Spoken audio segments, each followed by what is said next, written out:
ഇപ്പോൾ social media നോക്കിക്കഴിഞ്ഞാൽ ധ്യാനെതിരെയുണ്ടെങ്കിൽ ഒരുപാട് നെഗറ്റീവായുള്ള കമൻസും കാര്യങ്ങളുമാണ് വന്നുകൊണ്ടേയിരിക്കുന്നത്. അതിന് മെയിൻ കാരണം എന്ന് പറഞ്ഞാൽ ഇത് കണക്കൊരു പടത്തിൻ്റെ പ്രൊമോഷൻ ആയപ്പോഴത്തേക്ക് അവിടെ വെച്ചുകൊണ്ട് ഈ വിജയെ കളിയാക്കി ഭയങ്കരമുള്ള ഒരു പരാമർശം നടത്തിയിട്ടുണ്ടായിരുന്നു. അതിനെ തുടർന്നാണ് ഈ സംഭവങ്ങളെല്ലാം നടന്നിട്ടുണ്ടായിരുന്നത്. ഇത് കണക്ക് തൃശ്ശൂർ കാര്യമായിക്കോട്ടെ അതിനെയൊക്കെ കുറിച്ചുകൊണ്ട് എടുത്ത് പറയുകയും ചെയ്തിട്ടുണ്ടായിരുന്നു. അതുകൊണ്ട് ഈ ഡയറക്റ്റായിട്ട് പറയാതെ ഇത് കണക്ക് നവ്യ നായർ ഞാൻ CM ആകുമ്പോഴത്തേക്ക് സാരിയൊക്കെ എടുത്ത് വന്നിരുന്ന് കരയണം എന്നുള്ള രീതിയിൽ പറയുകയും അതോടെ തന്നെ ഞാൻ ഉണ്ടെങ്കിൽ അമ്മയുടെ പ്രസിഡൻ്റായിട്ട് അതിന് ശേഷം CM ആവുന്നതിന് മുമ്പുണ്ടെങ്കിൽ കുറച്ച് ചാരിറ്റിയൊക്കെ ആൾക്കാരുടെ മുമ്പിലുണ്ടെങ്കിൽ കണ്ണിൽ പൊടിയിടാൻ വേണ്ടി ഓരോരോ കാര്യങ്ങൾ ചെയ്യാന്നുള്ള രീതിയിലൊക്കെ പറഞ്ഞിട്ടുണ്ടായിരുന്നു. സോ ഇതിന് ശേഷമുണ്ട് ഇത് ഭയങ്കര വലിയൊരു ചർച്ചയായിട്ട് മാറുകയാണ് ചെയ്തിട്ടുണ്ടായിരുന്നത്. ഇത് ഇവിടെ മാത്രമല്ല തമിഴ്നാട്ടിലും ഭയങ്കര ചർച്ചയായി. അവിടുത്തെ മീഡിയ എല്ലാം ഇതിനെക്കുറിച്ചുള്ള കാര്യങ്ങളാണ് ഏറ്റവും കൂടുതൽ സംസാരിച്ചുകൊണ്ടേ ഇരിക്കുന്നത്.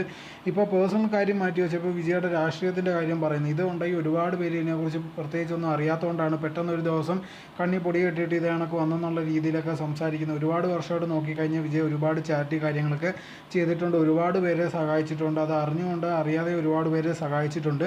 ഇപ്പോൾ നമ്മുടെ നാട്ടിലെ പ്രശ്നം എന്ന് പറഞ്ഞാൽ നേരത്തെ ഉള്ള പാർട്ടിക്കാർ മാത്രമേ അടുത്ത ഇലക്ഷനിൽ വന്ന് നിന്ന് ജയിക്കാൻ പാടുള്ളൂ എന്നുള്ളൊരു മെൻറ്റാലിറ്റി മാത്രമാണ്. പുതിയ ആൾക്കാർ വന്നു കഴിഞ്ഞാൽ അത് പറ്റത്തില്ല, 10-20 വർഷം നിൽക്കണം എന്നുള്ള രീതിയിൽ ഒരു മെൻറ്റാലിറ്റി ഉണ്ട്. അങ്ങനെ വന്നില്ലെങ്കിൽ ഇതാണ് എന്ത് എക്സ്പീരിയൻസാണ് നിങ്ങൾക്കുള്ളതെന്നുള്ള രീതിയിൽ. ഇപ്പോൾ പഴയ പാർട്ടിക്കാരെ നോക്കിയാലും അവർക്കും ഒരു എക്സ്പീരിയൻസ് ഒന്നുമില്ല. അവർ ഈ പദവി കയറിയിരുന്നതിന് ശേഷം വേറൊരു ഇതിൻ്റെ എക്സ്പേർട്ടുള്ള ആൾക്കാരാണ് ഇവരുടെ കൂടെ നിന്ന് ഓരോരോ കാര്യങ്ങൾ ചെയ്തു കൊടുക്കാൻ സഹായിക്കുന്നത്. അതല്ലാതെ ഇവരുണ്ടെങ്കിൽ അതിനെപ്പറ്റി പ്രത്യേകിച്ച് അറിഞ്ഞിട്ടോ കാര്യങ്ങളോ ഒന്നുമില്ല. പക്ഷേ ഇവരുടെ കേസൊക്കെ വരുമ്പോൾ അത് പറ്റത്തില്ല, അങ്ങനെ തന്നെ വേണമെന്നുള്ള രീതിയിലൊക്കെ നിന്നിട്ട് ഓരോരോ കാര്യങ്ങൾ ഒരുപാട് പേര് പറയുന്നത്. അതേ കണക്ക് തന്നെയാണ് ധ്യാനം ഉണ്ടെങ്കിൽ ഇത് കണക്കിപ്പോൾ ഒരു പരാമർശം നടത്തി ഇപ്പോൾ ഭയങ്കരമായിട്ട് ചർച്ച ചെയ്തതോടെ തന്നെ ട്രോളുമൊക്കെ കിട്ടാനുള്ളൊരു സാധ്യതയായത്.